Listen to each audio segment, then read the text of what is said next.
Vamos a dar por inaugurado este primer ciclo año 2025 de este 10º seminario internacional que tiene como título general Una nueva idea del hombre y la inteligencia artificial. El título de la ponencia del día de hoy, Inteligencia artificial y ecologías humanas. La misma que va a estar a cargo del doctor Ernesto Priani Saizo. Él es doctor en filosofía por la Universidad Nacional Autónoma de México. Para el directorio del Instituto Peruano de Inteligencia Artificial y Ciudadanía Digital, colaboradores en el Perú y en el extranjero, siempre es un altísimo honor y es un privilegio académico e intelectual contar con la participación del doctor Ernesto Priani Saizo. Él nos está acompañando remotamente desde el hermano país de México. Maestro, puede dar inicio a su presentación. Muchísimas gracias, Daniel, y muchas gracias, como siempre, al Instituto por esta oportunidad de compartir con ustedes acerca de algunas ideas sobre el hombre. Y pues nada más como recordatorio inicial, este seminario ha girado fundamentalmente alrededor de cómo se ha pensado el hombre en el siglo XX y ahora en el siglo XXI para entender en qué condiciones la emergencia de la inteligencia artificial cuestiona y coloca, digamos, o hace temblar o hace cuestionar nuestra idea del hombre. El tema de hoy es fundamentalmente el de las ecologías humanas y cómo las ecologías humanas, el concepto de ecologías humanas, constituye una idea del hombre y al mismo tiempo este, absorbe o permite entender un cierto tipo de relación con una tecnología nueva como es la inteligencia artificial. Pero para comenzar, me gustaría un poco hacer un repaso muy general de cuál ha sido la línea que hemos seguido hasta ahora. Me parece que en el siglo XX hay dos grandes líneas para entender al hombre. Imagino que puede haber un par más, pero estas son las que hemos trabajado aquí. Una que nace a partir de la crisis del darwinismo, que nos lleva a todos los planteamientos previos a 1950 de la antropología filosófica, que entre otras cosas, o quizás su idea principal o la idea que gobierna buena parte de la antropología filosófica, no solo es la pregunta por qué distingue al hombre del resto de los seres, sino la idea que subyace a esa pregunta de que el hombre dentro de los seres es como el que tiene menos capacidades, que es más imperfecto y que eso lo tiene que compensar o se compensa a partir, digamos, de aquella diferencia respecto de otros animales. Y esta corriente, me parece, hace eco en el transhumanismo contemporáneo, que justamente parte de la premisa de pensar que el hombre es un ser defectivo, eh, mal formado, y que la tecnología en general es un instrumento para alcanzar un nuevo estado, una nueva forma de ser que resuelva los problemas de este hombre mal formado. Por otro lado, tenemos vamos a llamarlo así, la tradición que viene del humanismo ilustrado, es decir, la idea de que el hombre es un ser racional y que por lo tanto puede ser educado a través, y además constituido a través de la educación, que básicamente se pregunta no qué diferencia al hombre del resto de los seres, sino qué hace diferente al hombre o a lo humano respecto de otras posibles condiciones del Homo sapiens, por llamarlo así. Es decir, educados frente a bárbaros, civilizados frente a bárbaros. Y esta idea entra en crisis después de la Segunda Guerra Mundial y Heidegger es como el gran representante de esta crisis. Y hay dos ideas fundamentales en Heidegger en las que vale la pena detenerse. La primera es que él no es vitalista, es decir, él se aleja y se distancia de la antropología filosófica y piensa que el hombre no puede ser definido a partir de su condición animal. Y entonces el hombre debe ser definido, esta es la segunda idea, a partir de lo que es propiamente humano.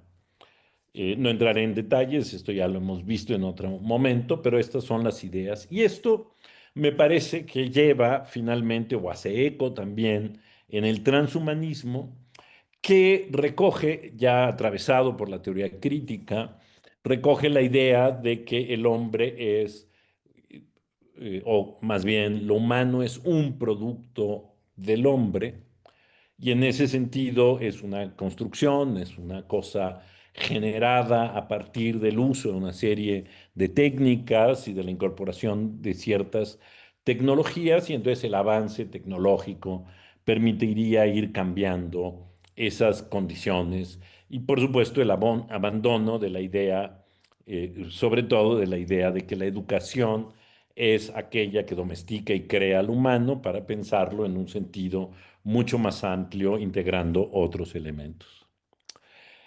La ruta que vamos a escoger ahora comienza también en el siglo XIX, cuando aparece con Ernst Haeckel la idea de ecología.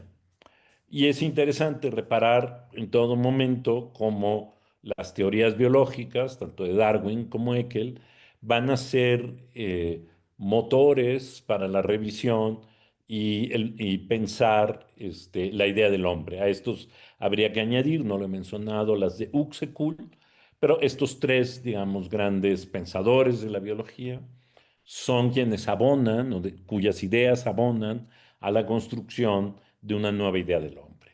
Esta idea de la ecología será retomada a mediados del siglo XX para incorporarla a la antropología y la geografía cultural, con Stewart y Harris como los grandes representantes de esta idea de una antropología cultural cuyas ideas tendrán eco después en los 70, entre los 70 y los 90, con Bettenson y Edgar Morin, con la idea de ecologías humanas, que como veremos es una forma de complejizar la idea del hombre. Ahora, más que apegarme a un texto específico que exponga qué son las ecologías humanas. Estoy tomando como referencia el texto de Tecnogénesis, editado por Tomás Sánchez Criado, que de alguna manera lo que hace es no tanto explicar qué son las ecologías humanas, sino formular algunos de los problemas que este marco teórico, en las que este marco teórico se va desarrollando.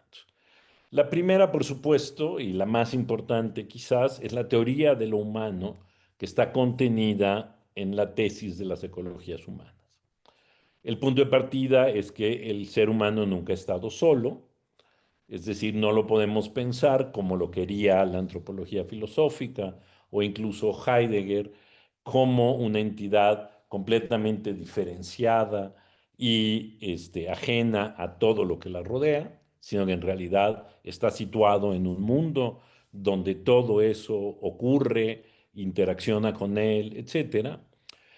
Y esta idea avanza además la propuesta de que en realidad no hay una sola forma de ser humano, que esta idea tan buscada por las otras corrientes que hemos examinado, de encontrar aquello que diferencia al hombre, ya sea de otras formas de ser humano o de los seres no humanos, lo que ellos encuentran es que en realidad no podemos quedarnos con una sola idea. No hay una sola idea del humano, hay muchas ideas del humano. De hecho, lo humano no puede ser, digamos, más que adjetificado, cualificado históricamente, a partir, digamos, de la forma que somos con otros y lo que nos ofrecemos y cómo participamos en los otros. Es decir, para las ecologías humanas no es, un ser humano no es idéntico en el siglo XII que en el siglo XVI, que en el siglo XX, porque las condiciones del entorno, las condiciones de desarrollo individual, las condiciones genéticas de principio, las condiciones sociales nos harían completamente distintos y por lo tanto tendríamos que distinguirnos. Ahora, esto lleva, por supuesto, a la pregunta por las formas como lo humano se produce y qué papel juega la técnica en esas formaciones de lo humano. Muy bien. Ahora, eh, aquí dos precisiones. Una es que, por supuesto, no podemos pensar la naturaleza humana como una cosa predefinida, estable, sino algo que en realidad remite a condiciones técnicas. Pero ¿qué es técnica? Aquí lo vamos a entender en un sentido muy amplio, como modo de operar, modo de hacer, que, digamos, incluye o no el uso de herramientas, de manera que podamos entender como formas de las ecologías humanas eh, a seres humanos sin acceso a computadoras o sin acceso a la máquina de vapor, etcétera, pero también aquellos que tienen acceso a estas nuevas formas tecnológicas hasta nuestra sociedad presente. Es decir, es una forma muy sencilla, es el hombre y la naturaleza de lo humano varía en función del modo en que hace o en el modo en que opera en su entorno. Ahora, esto nos lleva a cómo entender esas composiciones humanas, eso que es resultado de la manera de hacer, de los modos de obrar del hombre. Y aquí hay una idea, que es la idea del constructivismo humanista, que lo que piensa es que las composiciones humanas son eso, construidas, es decir, producto de un ensamblaje, pero gobernadas por el hombre, que es quien moldea el mundo a través de la tecnología. Digamos, la figura central de este constructivismo terminaría siendo finalmente el hombre mismo. O la idea que me parece mucho más atractiva del constructivismo radical o constructivismo, en donde lo que se plantea es que esta composición de lo humano, en esta composición de lo humano, están presentes el ambiente, la técnica, etcétera. Es decir, es una construcción muchísimo más compleja que pueden dar forma a lo humano, como pueden dar forma, por supuesto, a otro tipo de seres en función de su modo de operar y de adaptarse al entorno. Pero me parece que es importante aquí, sobre todo para avanzar en la concepción de una ecología del humano, poner en cuestión la construcción del concepto, perdón, poner en cuestión el concepto de construcción. Porque para Hawkins el concepto de construcción tiene fundamentalmente dos acepciones. Una es muy general y es quizás por la que lo entendemos todos, que es el de ensamblaje de partes, pero también tiene este otro lado que consiste en ser, digamos, como un pensamiento crítico que lo que hace es revelarnos como en algo o la aparición de algo ha sido producto de construcciones ocultas de las que no habíamos dado cuenta. Es decir, el reconocimiento del ensamblaje o el descubrimiento del ensamblaje. De manera que la propuesta general, que es la que sugiero aquí, es optar por génesis en lugar de por construcción en dos momentos, o entendiendo esta génesis en dos momentos, como producción y como reproducción. Y según señala Tomás Sánchez Criado, la dinámica humana, es decir, lo que caracteriza más propiamente al hombre, es la creación, que prima sobre la reproducción o sobre el mantenimiento de la especie, la continuidad de la especie o de la forma de la especie, que sería más dominante en otros animales.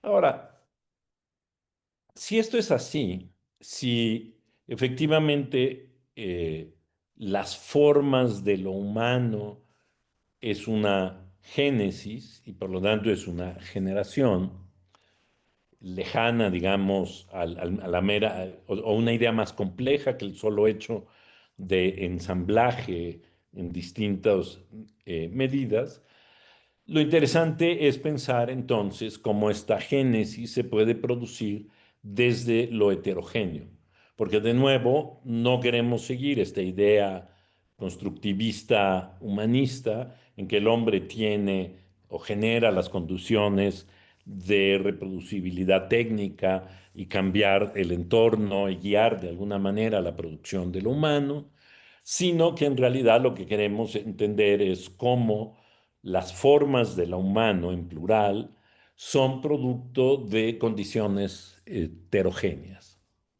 Porque al introducir lo heterogéneo, lo que hacemos es entender que la construcción del humano, o la génesis del humano, es mucho más compleja de lo que habíamos pensado.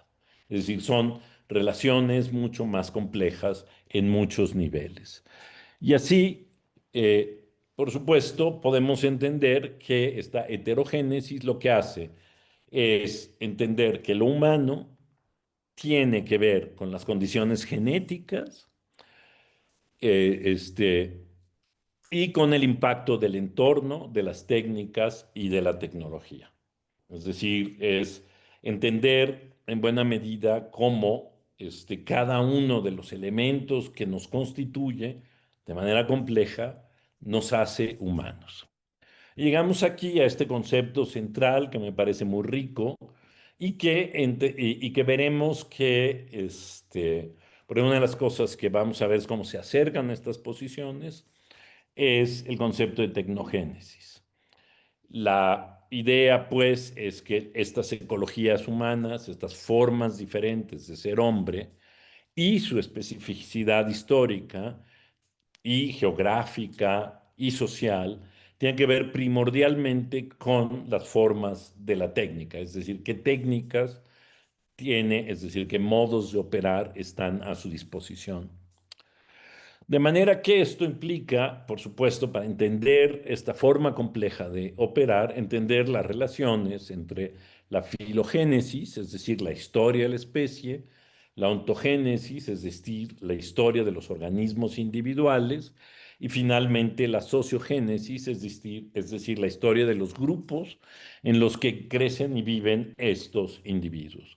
De manera que para entender lo que es ser hombre o ser humano en cualquier momento, tendríamos que trazar las relaciones entre estos, al menos estos tres niveles. Esto quiere decir que la técnica es entendida de manera distinta a ser una herramienta, es decir, a pensarla como como un instrumento subordinado al hombre, pero al mismo tiempo nos aleja de la idea de que lo tecnológico o la tecnología, o la técnica en sí, por sí misma, condicione la aparición de lo humano, es decir, y que entonces lo humano estuviera subordinado necesariamente a la técnica. La idea, insisto, es más compleja, no es una idea de subordinación ni de la técnica al hombre, ni del hombre a la técnica, sino una relación mucho más dinámica y compleja. Ahora bien, lo que el marco teórico de las ecologías humanas nos ofrece para entender cómo, cómo aparecerá y se integrará la inteligencia artificial y afectará nuestra idea del humano, es, por supuesto, que no hay una idea unitaria del hombre, que la idea del hombre tiene que ser adjetivada y abierta, que la técnica forma parte de la génesis del humano, y esto implicará, por supuesto, y se puede prever que la aparición de una nueva, no solo una nueva tecnología, sino en general una nueva técnica, como son los grandes modelos de lenguaje, modificará de alguna manera o generará unas nuevas formas de ser del humano. Y, por supuesto, la propuesta de una heterogénesis que permite entender, y esto será también importante para comprender el predominio o no de la inteligencia artificial en esta génesis del humano, porque la heterogénesis plantea la influencia de diferentes planos y ritmos en la conformación del humano, es decir, de lo genético hasta lo social. Y esto, como veremos, hace más complejo la integración de la inteligencia artificial. Ahora, llegado a este punto, me interesa comparar las tres tendencias que hemos estado analizando las últimas tres conferencias para colocarnos en función de la idea del hombre y también después en función del papel que la inteligencia artificial juega en cada una de estas tendencias. Ahora, el transhumanismo, este, como hemos dicho, tiene una idea negativa del humano frente al posthumanismo, que lo que tiene es una idea del humano como diferente de lo bárbaro o diferentes de otras formas de ser de los Homo sapiens que no son como nosotros. Y las ecologías humanas que en realidad tienen una concepción del humano como una condición abierta y no cerrada, es decir, ni positiva ni negativa, sino en realidad abierta y de alguna manera no concentrada solamente en la idea del hombre como definido a partir de sí mismo, ¿no? Ahora, el transhumanismo a la vez lo que se propone es la superación de estas condiciones negativas del humano y entiende que la tecnología es un medio para esa transformación y la técnica sería pues un instrumento en esa transformación del hombre hacia una nueva condición. El posthumanismo, en cambio, pensará que el hombre se construye, es decir, no coincide con el transhumanismo y que la técnica es un medio, por supuesto, en la construcción del humano, que en este caso, siguiendo Sloterdijk, llamaríamos antropotécnica. Y la técnica es vista aquí como un medio para determinar la condición de lo humano. En el caso de las ecologías humanas, lo humano es fundamentalmente una génesis y además una génesis que está en constante renovación creativa, de manera que la técnica es justo el medio para la génesis de lo humano. El cambio en la técnica implica la generación de otras formas de ser del humano. Y aquí la técnica no sería ni instrumental ni determinista, es decir, no es vista ni como la ve el transhumanismo ni como la ve el posthumanismo, sino en realidad como formando parte de un elemento más complejo. Ahora, pensando concretamente en los términos de la inteligencia artificial, es fácil identificar entonces cuál es la función que en cada una de estas tendencias de pensamiento jugaría. Es muy claro, por ejemplo, que en el transhumanismo la inteligencia artificial es una herramienta para la transición entre el hombre y lo que vendrá. Y que su función es mejorar las capacidades cognitivas del ser humano, que sabemos que son limitadas y además decaen con el tiempo, etcétera. Y entonces la inteligencia artificial vendría a mejorar esa condición. Y pensando en la tesis del aceleracionismo del transhumanismo, la aparición de la inteligencia artificial acelerará el progreso y la transformación. Es decir, sería una innovación que va a acelerar todavía más las siguientes innovaciones. En cambio, la inteligencia artificial para el poshumanismo sería una antropotécnica, una manera o una técnica para hacerse humano. Y por lo tanto, un medio que permite generarnos como humanos, de la misma forma que la ingeniería genética permitiría generar otras formas de lo humano. Ahora, aquí, sin embargo, ninguna antropotécnica tiene un sentido absolutamente positivo. En eso serían, digamos, mucho más cautos que los transhumanistas y que, por lo tanto, lo importante en este caso sería ser críticos de estas nuevas antropotécnicas. Es decir, tenemos que pensar muy bien el camino al que nos conducen estas antropotécnicas.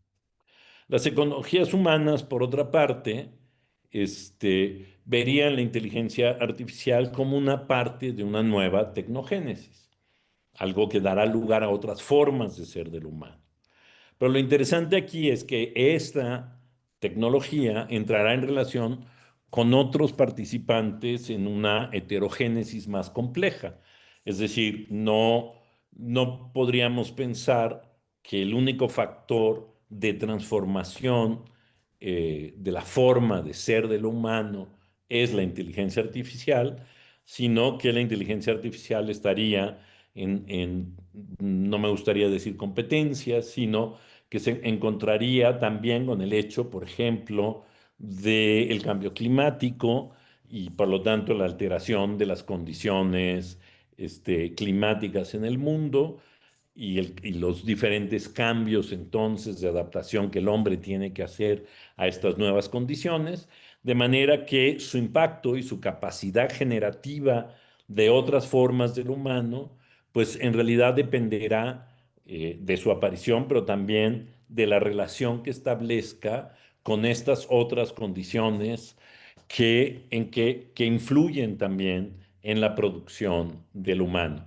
Y he escogido, por supuesto, el tema del cambio climático y la inteligencia artificial, porque sabemos que la inteligencia artificial consume agua, consume mucha electricidad, y entonces entra en tensión con la protección del clima, de manera que eso confronta, digamos, al ser humano y a las formas de ser hombre entre distintas posiciones en las que habría que pensar. En suma, lo que la tesis de las ecologías humanas nos ofrecen para la comprensión del hombre en esta era de la inteligencia artificial es que diluyen el impacto de la I en las nuevas formaciones humanas.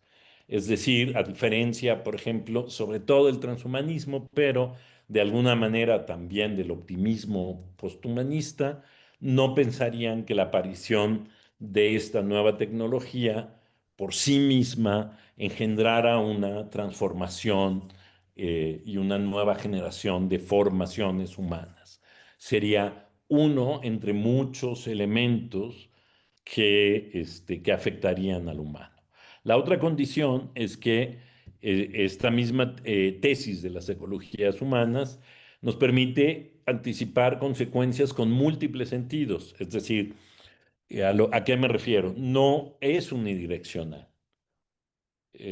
Por ejemplo, si nosotros pensamos hoy que las personas leerán menos porque tienen acceso a la inteligencia artificial, esto, aunque pueda ser algo que afecte, por ejemplo, a ciertos grupos sociales, no los va a afectar a todos, ni a todos en la misma gravedad, y etcétera, ¿no? De manera que no es fácil anticipar cómo es que van a dar lugar a otras formas de ser hombre.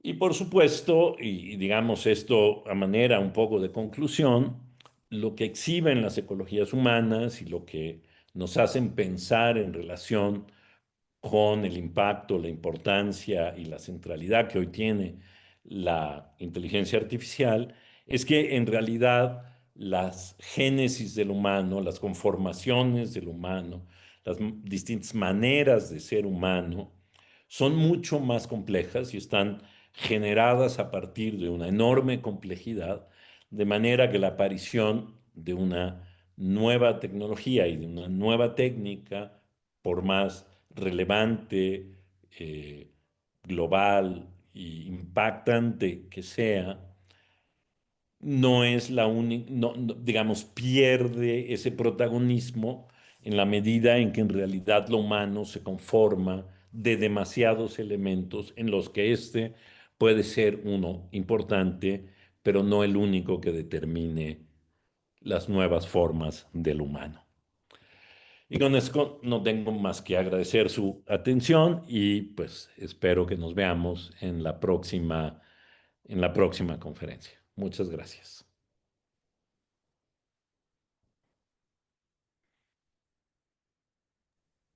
Vamos a dar por clausurado este primer ciclo año 2025 de este 10º seminario internacional que tiene como título general Una nueva idea del hombre y la inteligencia artificial. El título de la ponencia, Inteligencia Artificial y Ecologías Humanas. La misma que estuvo a cargo por el doctor Ernesto Priani Saizo. A nombre del directorio del Instituto Peruano de Inteligencia Artificial y Ciudadanía Digital, colaboradores en el Perú y colaboradores en el extranjero, es un altísimo honor y es un privilegio académico e intelectual contar con la participación. Muchas gracias, maestro. Un abrazo muy fuerte. Muchas gracias. Hasta luego.